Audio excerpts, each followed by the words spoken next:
Nous utilisons tous les jours de nombreux produits et objets, comme celui-ci, celui-là, ou celui-ci. Celui-ci, je l'aime beaucoup.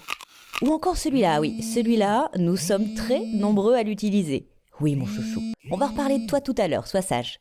Mais tous ces produits et objets ne sont pas tombés du ciel. Chaque produit suit un parcours que l'on appelle le cycle de vie du produit. Ce cycle commence par l'étape d'extraction de la matière première. Les matières premières sont des ressources naturelles qui proviennent du sol ou du sous-sol. Par exemple le pétrole, le coton, le bois, les minéraux et les métaux comme le fer, le lithium, l'or, le granit et bien d'autres encore. Et il faut souvent plusieurs matières premières pour fabriquer un produit. Ensuite, il faut transformer et assembler ces matières pour fabriquer le produit. Une fois fabriqué, il est transporté vers son lieu de vente. Il est stocké et commercialisé en magasin. Puis un jour, il est acheté. Par vous, par moi, on l'utilise, plus ou moins longtemps, et puis un jour, on ne l'utilise plus du tout. Le produit peut alors être revendu, donné, troqué, réutilisé, réparé, recyclé, composté. Mais s'il est jeté à la poubelle, c'est la fin. Les matières qui le composent ne pourront pas resservir. Et le cycle de vie d'un produit n'est pas sans impact sur l'environnement. Prenons l'exemple de mon smartphone. Je t'avais bien dit que je reparlerais de toi, mon chouchou. Ses composants électroniques, ses circuits imprimés ou même son écran utilisent des métaux rares comme le tantal ou l'indium, qui sont extraits du sous-sol. Cela puise dans des ressources naturelles non renouvelables.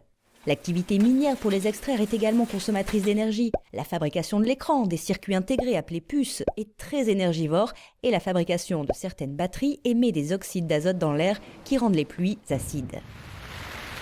Les différentes étapes de transport consomment des carburants et sont source d'émissions de gaz à effet de serre. Pendant son utilisation, le smartphone va consommer de l'énergie. Enfin, quand il n'est plus utilisé, il est souvent conservé ou laissé dans un tiroir. Les composants ne peuvent donc pas être réutilisés. Mais on peut limiter les impacts du smartphone avec quelques gestes simples. Utiliser le smartphone aussi longtemps que possible, le faire réparer quand il est en panne, le vendre ou le donner s'il est encore utilisable, cela permet d'éviter l'achat de produits neufs et donc l'utilisation de matières premières et d'énergie pour les fabriquer. S'il n'est plus utilisable ou réparable, le rapporter pour recycler en magasin ou en déchetterie. Les matières qui le composent seront ainsi réutilisées. Voilà, maintenant vous en savez plus sur la notion de cycle de vie du produit. Retenez qu'à chaque étape, il est possible de réduire les impacts environnementaux par des gestes simples, surtout si tout le monde s'y met. Retrouvez des conseils et des idées pour rendre votre quotidien plus écologique sur le site de l'ADEME.